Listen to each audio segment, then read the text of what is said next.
জানা জানা পথে চলেছি, জানা জানা পথে চলেছি, একে একে দুই, দুয়ে একে তিন হয়েছি, একে একে দুই, দুয়ে একে তিন হয়েছি, জানা জানা পথে চলেছি।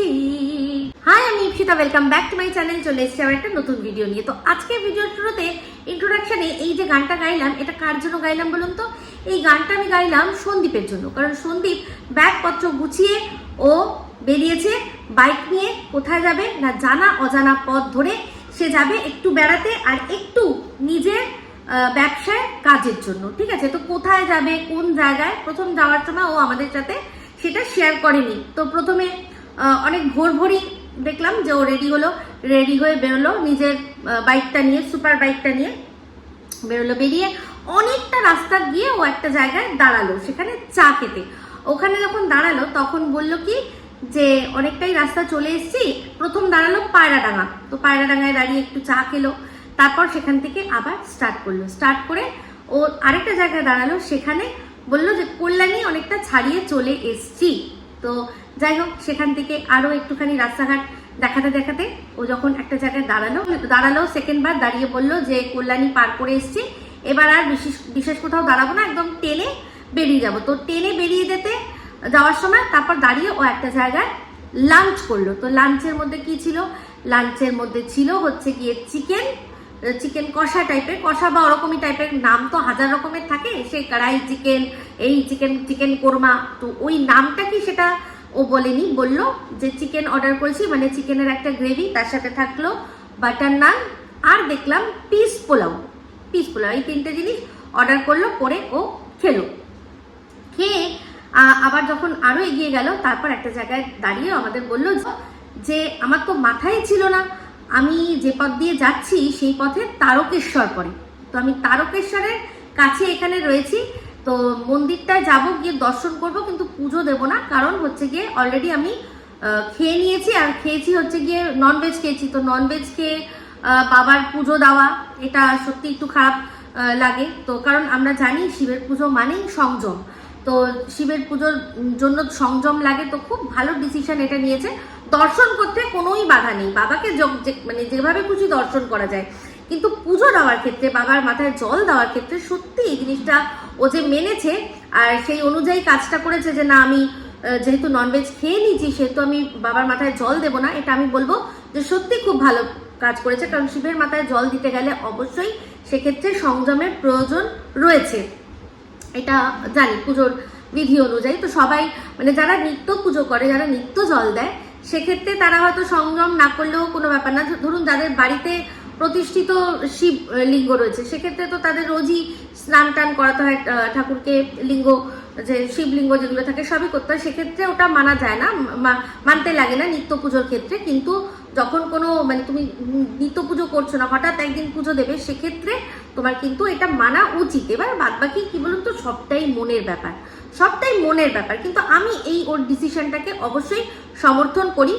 এত দূর থেকে সত্যি যে কথাটা ও বলছিল, যে দেখছি কত লোক লাইন দিয়ে দাঁড়িয়ে রয়েছে, তারা সব উপোসী, হয়তো সংযম করে উপোস করে পুজো দিচ্ছে, আর তার মাঝখানে আমি এরকম মাংস টাংস খেয়ে এসে জল দেবো। আমার নিজের বিবেক আমাকে প্রশ্ন করবে যেটা আমি কি করছি। বাদ বাকি ও ওখানে গেছে, ওদের বাড়ি থেকে অনেকটা দূর, আমাদেরও বাড়ি থেকে অনেকটাই দূর, সেক্ষেত্রে দর্শনটা করাটা ও ঠিক মনে করেছে, ও দর্শন করে ঠিক করেছে।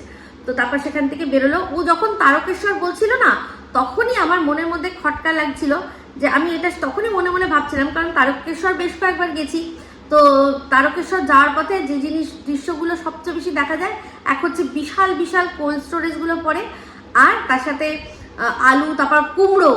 তারকেশ্বরে কুমড়োর খুব নাম আছে, বেশ কুমড়ো বেশ ভর্তি, পুরো দেখি যে পুরো দেখে বোঝা যায় যেগুলো পাইকারি দরে কুমড়ো বিক্রি হচ্ছে। তো কুমড়োর চাষটা খুব হয় ওখানে, তো সেই জন্য ওটা আমার দেখা। তো আমি তখন ভাবছিলাম যে ও যে তারকেশ্বর ওখান দিয়ে যাচ্ছে, তাহলে এটাই যদি ওর ডেস্টিনেশন হয়, তাহলে কি ওখানে কোনো কোল্ড স্টোরেজের সাথে কথা বলতে যাচ্ছে?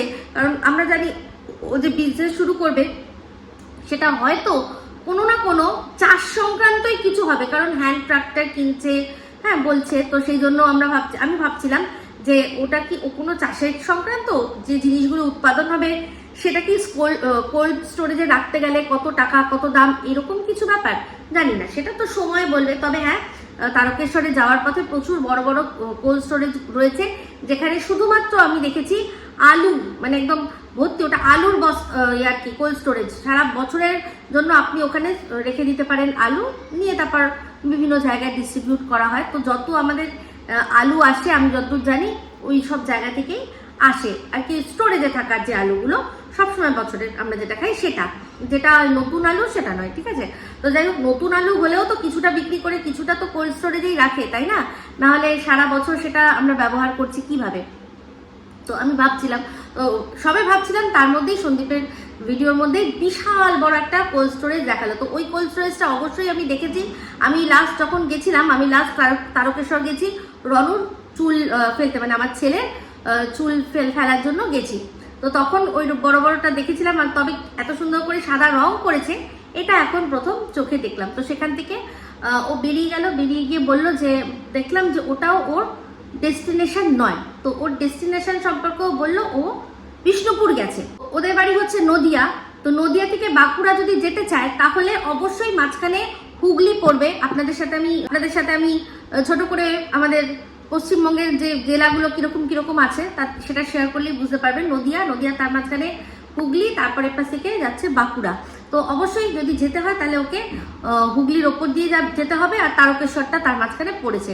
তো খুব ভালো কথা। তো সেখান থেকে ও যখন তারকেশ্বর থেকে স্টার্ট করলো, তারপর আমাদের সাথে সেরকম ভাবে কিছু আর শেয়ার করতে পারিনি। বললো ওর শরীরটা ভালো লাগছিল না হয়তো, তো বলছিল মানে টানা চালিয়ে চলে এসছে, তাই জন্য ক্যামেরা আর অন করেনি। তো সেক্ষেত্রে বললো যে একদম পৌঁছে গেলাম বিষ্ণুপুর, তারপর কথা বলছি। তো বিষ্ণুপুর পৌঁছেও আমাদের সাথে কিছু শেয়ার করেনি, একটা হোটেলের রুম দেখালো, সেই হোটেলের রুমটা ও নিয়েছে। তো সেক্ষেত্রে দেখলাম যতটা সম্ভব কম দেখা যায়, শুধু নিজেকে দেখানো যায় সেইটুকুই ও কিন্তু আমাদের সাথে শেয়ার করলো। আর তার সাথে সাথে শেয়ার করলো কি যে ও খাবার কি খাচ্ছে। তো বললো দুপুরবেলা এত ভালো ভালো খাবার খেয়েছি, তাই জন্য আমি এখন আর কিচ্ছু খাচ্ছি না, আমি খাচ্ছি চাউমিন। একটা গোটা বলে দেখলাম চাউমিন দিয়েছে, বললো এই চাউমিনটা আমি খাচ্ছি। তো চাউমিনটা খেয়ে তারপর বললো যে এটা খেয়ে আমি আর মনে হয় রাত্রে কিছু খেতে পারবো না। তো সেই জন্য রাত্রে কি খাচ্ছে না, ফালুদা, মানে ওই কুলফি ফালুদা যেটা হয় না, ফালুদা খাচ্ছে। বলছে এটাই আমার ডিনার, আর আমি কিছু খেতে পারবো না, বলে টাটা গুড নাইট করে আমাদেরকে ও ব্লগটা শেষ করে দিল। তো ভালো কথা, এই হলো ওর ব্লগের পুরো ঘটনা। এবার আসি যেটা আসল কথা, সেটা হচ্ছে গিয়ে যে এই সন্দীপ গতকালকে বলেছে যে ও বেড়াতে যাবে। আর আজকেই দেখলাম যে ঝিমি সাহা একটা রিলস দিয়েছে, যার মধ্যে বেশ কিছু ছবি। তো সেই ছবির সম্পর্কে বলেইছিলাম যে দেখে মনে হচ্ছে কোনো একটা ভালো রিসর্ট, সেখানে তার একটা যেটা লাভ লেখা ছবি সেটাতে। তো তার ওই যে ছবিগুলো, অনেকগুলো ছবি ছিল, সেই ছবিগুলো কিন্তু যদি ভালো করে দেখেন তাহলে বুঝবেন যে অনেকে বলছে যে একটা ছবিতে দেখা যাচ্ছে পিছনে একজন মানুষ, সেটা বলছে সে নাকি সন্দীপ। তো এবার বলি, আপনারা ঝিমি সাহার লাস্ট যে ব্লগটা, যেখানে লাস্টের আগে যে ব্লগটা, যেখানে ওর দিদি জামাইবাবুকে নিয়ে গেছিল জন্মদিন পালন করতে, সেখানে যদি দেখেন যে যেখানে খেয়েছিল সেইখানকার ছবিগুলোই কিন্তু ও শেয়ার করেছিল। সেখানকার ছবিগুলো শেয়ার করেছিল। ও কোথায় খাবো বলে একটা রেস্টুরেন্ট আছে, সেখানে ও গেছিল। ওর দিদি আর জামাইবাবু সেখানে বললো যে দিদি জামাইবাবুকে দেখাবো না। তো আমার মনে হয় তার আগের দিন যে একটা রিলস শেয়ার করেছিল, তার মধ্যে সবার শেষে যে ওর সাথে একজন মহিলাকে দেখা গেছে, সেই ওর দিদি। তো সেই দিন রিলসটা অতগুলো ছবি দিয়ে শেয়ার করেছিল, পরের দিন ব্লগটা শেয়ার করেছিল যে আমরা খেতে গেছি, কি খেয়েছি। তো সেক্ষেত্রে কিন্তু দেখেছিলাম যে রেস্টুরেন্টটা, সেই রেস্টুরেন্টেরই ছবি। এই যে এরকমভাবে বসে আছে, পিঙ্ক কালারের একটা জামা পরে, চুড়িদার পরে, সেটা পরেই ও দিদি জামাইবাবুর সাথেই খেতে গেছিল। আর সেই কটার ছবি, আর তার সাথে সাথে ওর কাছে পুরনো কালেকশনের যে কোনো জায়গা, ভালো ভালো জায়গা যে যাওয়ার ছবিগুলো, সেগুলো ও কালেক্ট করে একটা রিলস ছেড়েছে। ও জানে যে এটা নিয়ে নিশ্চয়ই কথা হবে, যে এই যে সন্দীপ ঘুরতে যাচ্ছে, এই দেখো ছবি দিয়েছে, তার মানে এখানেও সন্দীপের সাথে এই ঘুরতে যাচ্ছে। এবার দেখুন, সন্দীপের সাথে ও ঘুরতে গেছে কি যায়নি সেটা আমি বলতে পারবো না, কারণ সন্দীপ যেভাবে দেখিয়েছে ওর সাথে কেউ আছে কি না আছে বোঝা খুব মুশকিল। তবে হ্যাঁ, যখন ও প্রথম স্টার্ট করলো পায়রাডাঙ্গার পর থেকে, যখন ও গাড়ি চালাচ্ছিল, তখন ও যখন একটু রাস্তা দেখিয়েছিল, তখন ওর গাড়িকে ওভারটেক করে একটা বাইক চলে গেছে। তো সেই বাইকটা আমার কেন জানি না মনে হলো যে অমিতের মতো মনে হলো যে একটি ছেলে সেই চালাচ্ছিল, সন্দীপ পিছন থেকে ক্যামেরা ধরছিল আর একটা বাইক করে চলে গেল, আর সামনে যাকে দেখছিলাম আমার যেন মনে হচ্ছিল যে ওটা অমিত। তো এবার নাও হতে পারে, ওরকম অনেক ছেলে হতে পারে, না হওয়ার কোনো ব্যাপার নেই। তো সেক্ষেত্রে আর সন্দীপ যেখানে রেস্টুরেন্টে খেয়েছে সেই রেস্টুরেন্টটা সাথে ঝিমি যেটা দিয়েছে, যে রিলসটা দিয়েছে, সেখানের কোনো মিল নেই। ঝিমি যেখানে খাচ্ছে তার পিছনে যে চেয়ারগুলো লক্ষ্য করে দেখবেন সি গ্রিন কালারের, হ্যাঁ, সি গ্রিন কালারের একটা চেয়ার রয়েছে। আর আগের দিন যেখানে ও খাচ্ছিল সেখানে একটু ইয়েলো কালারের, ও দিদি জামাইবাবুকে নিয়ে ইয়েলো কালারের ছিল। আর সন্দীপ যেখানে খেতে গেছিল সেখানে দেখবেন বড় বড় সোফা, যেগুলো কিনা লেদার দিয়ে মোড়া, লেদার দিয়ে মোড়া, সেরকম ওর রেস্টুরেন্টটা ঢুকেই লুকটা। তো সেক্ষেত্রে বলছি এটাই, যে সন্দীপের সাথে ও এখন আছে কিনা আমি বলতে পারবো না, তবে এটা সত্যি যে সন্দীপ যেখানে খাচ্ছিল আর ঝিমি যেটা শেয়ার করেছে, দুটো সম্পূর্ণ আলাদা।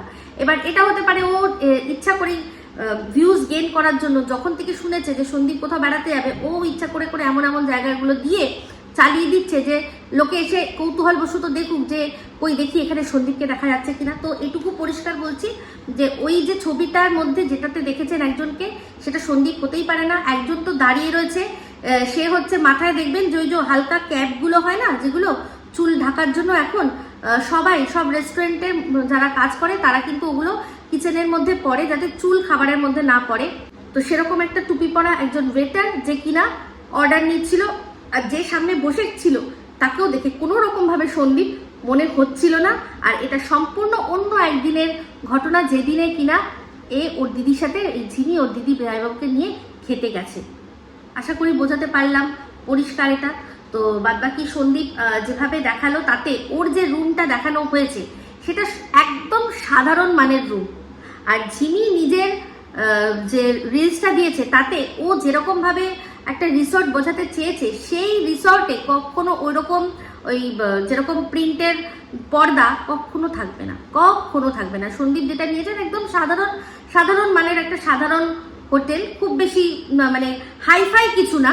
হ্যাঁ ঠিক আছে, ভালো হয়তো, তাও আমাদের পুরোপুরি দেখায়নি, কিন্তু যা দেখছি মানে ঠিক আছে, চলনসই মধ্যবিত্তদের নাগালের মধ্যে কোনো হোটেল। আর ঝিমি সাহা যেগুলো দেখিয়েছে, যেখানে ওই বেতের মোড়ার মতো চেয়ারের মতো করে বসে আছে, ওই যে স্টাইলের যেগুলো দেখিয়েছে, ওগুলো কিন্তু অনেক হাইফাই ধরনের কোনো রিসর্টগুলোতে থাকে। আশা করি আপনাদের বোঝাতে পারলাম। বাদবাকি যখন যেটা যদি সামনে আসে, যদি সত্যি হয় তাহলে সেটা সামনে আসবেই। তো বাদবাকি দেখুন, সত্যি যদি হয় সেটা সামনে আসবেই, সে আজ আসুক, কাল আসুক বা অন্য সময় আসুক। সত্যি একটা এমন জিনিস, বারবারই বলেছি, যেটা কোনোভাবে লুকিয়ে রাখা যায় না। আজ পর্যন্ত কেউ লুকাতে পারেনি। হয়তো সাময়িক হয়তো লুকিয়েছে, কিন্তু সেটা পরবর্তীকালে ঠিক সামনে এসেছে। তো যাই হোক, আশা করি এই ছোট্ট ভিডিওটার মাধ্যমে আপনাদের এই বিষয়টা ক্লিয়ার করতে পারলাম।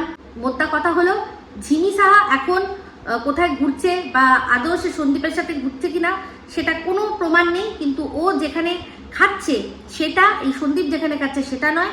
আর ওই যে সন্দীপের যে রুমটা দেখাচ্ছে, সেই রুমটা ও যেরকম স্টাইলের বড় সড়ো একটা মানে হেভি এক্সপেন্সিভ জায়গা দেখাচ্ছিল, সেটার মতো নয়। এই দুটো বলতে পারি, এটুকু আমার যা দেখে মনে হলো সেটুকুই আপনাদের সাথে শেয়ার করলাম, ঠিক আছে। তো যাই হোক, সন্দীপ বলেছে যে ও কালকে মানে ও তো আজকে সবে গিয়ে পৌঁছেছে, মানে গতকালকে গিয়ে পৌঁছেছে, তো সবে তখন কিছু দেখাতে পারেনি, বলেছিল পরের দিন সুন্দর করে সবকিছু দেখাবো। তো আমার অনেক বছর আগে বিষ্ণুপুর ঘোরা, তখন আমি কলেজের থেকে গেছিলাম, জিওগ্রাফি যেহেতু আমার ছিল, সেহেতু যে থাকে এক্সকারশন থাকে না, জিওগ্রাফিক্যাল এক্সকারশন, সেখানে গেছিলাম। তো অনেক ভালোভাবেই ঘুরেছিলাম কলেজ থেকে। তো এবার দেখবো কিরকম রয়েছে। তখনই রক্ষণাবেক্ষণের জন্য অনেক মানে ভালোই আর কি স্টেপ নেওয়া হচ্ছিল। পুরনো যে পোড়ামাটির মন্দিরগুলো আমার খুব ভালো লেগেছিল, হচ্ছে গিয়ে বিষ্ণুপুর, আর তার সাথে ঘুরেছিলাম মুকুটমণিপুর, এই দুটোই ঘুরেছিলাম।